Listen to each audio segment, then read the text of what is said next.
Okay, quick vlog lang po tayo. Wala po akong balak gumawa ng vlog ng tanghali, pero may gusto po kasi akong linawin, no?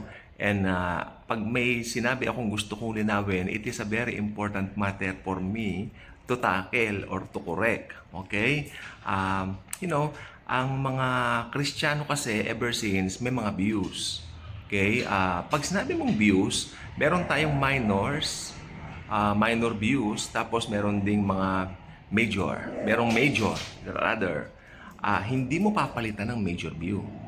Ang major view would be the Godhead, Jesus Christ, and the Trinity. And salvation by grace alone. Napakahalaga po ng mga detalye, ng mga katotohanan, ng mga tinatawag na doktrinang ito. Kaya especially po yung salvation. Salvation through grace alone. Salvation na yung ginawa lang ni Jesus, sapat na, wala kang sukat na pwedeng idagdag, wala kang pwedeng gawin upang ma-please ang Diyos sa'yo. Yung ginawa lang ni Jesus sa cross. Kaya nga po siya nagkatawang tao dahil siya lang po ang nag-iisang qualified Savior. Jesus Christ is 100% God at the same time 100% man. Sa theology po, ang tawag po nito hypostatic union. Very perfect man, very perfect God. 100% God, 100% man. Siya lang po ang nag-iisang qualified Savior. Ngayon, there are direct to the point na po tayo, may mga nagsasabing Kristiyano sila. No? Hindi na po ako magbabanggit na kasi hindi naman po ako mahilig makipag-debate. Pero pag napansin ninyo, nagpapakilalang Kristiyano and all that, tapos sasabihin nila, faith in Jesus Christ plus baptism, plus good works, plus etc. etc. plus joining our group and all that. You know what? Hindi po yun. That's wrong. Delikado. At yun po ang tinatawag na cult o kulto, nga po ng iba. Magiging kulto kapag hinaluan mo yung finished work ng Panginoong Jesucristo ng gawa mo na pwede mong gawin. Magdo-donate ka ng malalaking amount ng pera para maligtas ka, no? Magba-Bible study ka. Actually, ito po yung sinabi nung isang napuntahan naming church dati.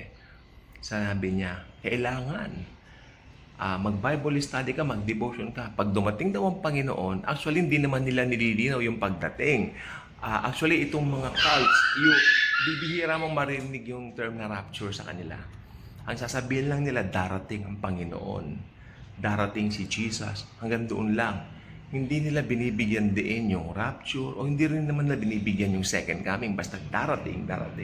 Malapit na ang pagdating ng Panginoon. Puro ganyan. But in reality, you can easily notice na pagdating sa salvation, talagang may ikakapit at idadagdag sila. At iyan po ang binabanggit kong delikado. In a way, in a sense na dahil ma-eetsyapwera ang cross. Hindi mo kailangang i-eetsyapwera ang cross because the cross is the main reason for Christianity. The cross is the main reason why we are saved.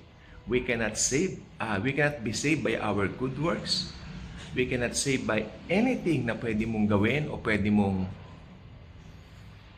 i-offer para maging kalugod-lugod ka kuno sa Diyos. Hindi. Naging kalugod-lugod tayo sa Diyos dahil ibinihis sa atin ang righteousness. Naging kalugod-lugod tayo sa Diyos dahil ang kaluguran na meron tayo ay yung pagkalugod ng Diyos Ama sa Diyos Anak. Nangyari niya ang kanyang buhay sa cross ng Kalbaryo. It's about the righteousness of Jesus being imputed to us. In-impute, when you say it was being imputed, sinuot o ibinihis. The righteousness na possess natin ngayon, na nasa atin, ay ibinihis sa atin the moment we say, yes, Lord Jesus, I believe na namatay ka sa cross. I believe na yung ginawa mo sa cross ay sapat na. I believe na yan po ang kaligtasan ko. Period. Amen. Wala namang iba. Hindi water baptism, hindi pag-join sa grupo or hindi pag-EGR, hindi pag Maraming mga programs ang ginagawa ng mga churches at ang isa sa pinakadelikadong narinig ko nung nag-attend ako ng mga programs na ito ay yung sinabi nilang tatanggapin nila ang Holy Spirit. Makinig po mabuti. This is very alarming. Bukod sa napaka-importante, alarming. Isa lang sasabihin ko, the moment na na-born again ka, tinanggap mo na ang Holy Spirit. Sapagkat nung na-born again ka, sinelyuhan ka na ng banal na Espiritu. Kaya mapapansin ninyo sa mga turo dito, diba, sa Daily Good Vibes, sa mga sinasabi ko po sa inyo, kapag ka ang isang tao, pag naiwan siya sa rapture, kapag ka siya po ay nagpatatak, ng tatak ng halimaw, yung 666, magkakaroon na po siya ng seal of ownership mula kay Satan. Sapagkat yung 666 na yon na itatatak na pangalan ng Antikristo ang mapaparangalan doon si Satanas. Isa sa pinakamalaking pangarap ng Diablo na si Satanas ay ang masamba siya. Kaya nga po yung Great Rebellion, it came from that reason.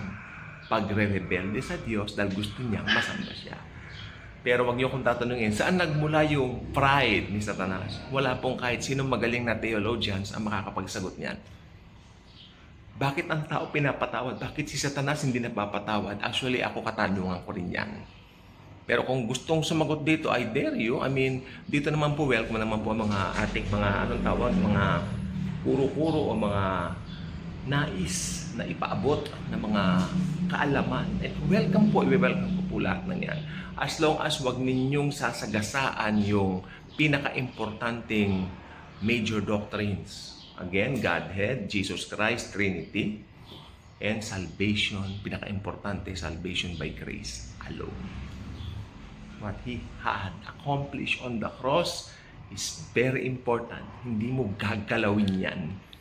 Pag ginalaw mo yan, wala na, kulto ka na. Paano mo masasabing ginalaw mo yung cross? Paano mo masasabing ginalaw mo yon? Simple, pag sinabi mong, my salvation is Jesus Christ plus, baptism plus, ganito, plus, lagot ka na po. Plus good works. Hindi nakakapagligtas ang good works, pero ang good works inaasahan sa atin pag na-born again na po tayo. The moment we got saved, it is expected for a person to have a change life, change of character, change of heart. Magkakaroon siya ng binagong buhay at from there, mararamdaman mo rin na parang, hey, dati pala mura ako, ngayon wala na. Di ba? Ngayon parang, naalis na. That's the cross. That's the main reason na naligtas tayo. Amen? The cross of Jesus Christ alone.